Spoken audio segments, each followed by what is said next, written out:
ചീഞ്ചട്ടി വെച്ചിട്ട് ചീഞ്ചട്ടിയിലേക്ക് നമുക്ക് ഓയിൽ ഒഴിക്കും.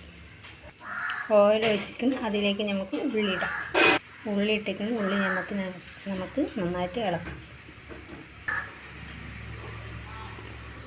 ഉള്ളി വാടി കിട്ടാൻ വേണ്ടി കുറച്ച് ഉപ്പിട്ട് നന്നായി ഇളക്കാം. ഇതിലേക്ക് നമുക്ക് വെളുത്തുള്ളി, കരിവേപ്പില, ഇഞ്ചി ഇതൊക്കെ ഇട്ട് കൊടുക്കാം. വെളുത്തുള്ളി, ഇഞ്ചി, കരിവേപ്പില നമുക്ക് ഇളക്കുക.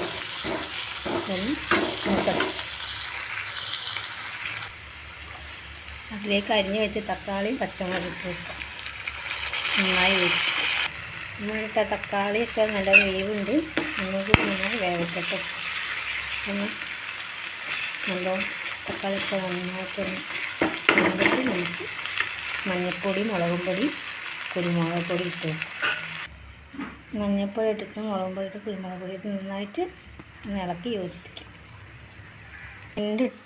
നെണ്ടിട്ടിക്കണം. അതിലേക്ക് ഉപ്പ് ഇട്ടിക്കണം. ആവശ്യത്തിന് ഉപ്പ് ഇട്ടിക്കണം. നേരത്തെ നമ്മൾ ഉപ്പ് ഇട്ടതാണ്. എന്നാലും ആവശ്യത്തിന് കുറച്ചും കൂടി ഉപ്പിട്ടിക്കണം. നന്നായിട്ട് ഇളക്കാം. എന്നിട്ട് മൂടി വെച്ച് വേവിക്കും.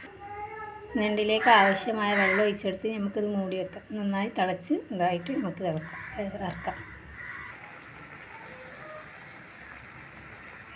നമ്മൾ നെണ്ട് വരട്ടിയതായിക്കിന് സൂപ്പറായിക്കിന്. എല്ലാവരും ഇഷ്ടപ്പെട്ടാൽ ഞങ്ങളെ ചാനൽ ലൈക്ക് ചെയ്യണം, കമൻറ്റ് ചെയ്യണം. ഗ്യാസ് ഓഫ് ആക്കാൻ പോകാം കേട്ടോ. Bye friends.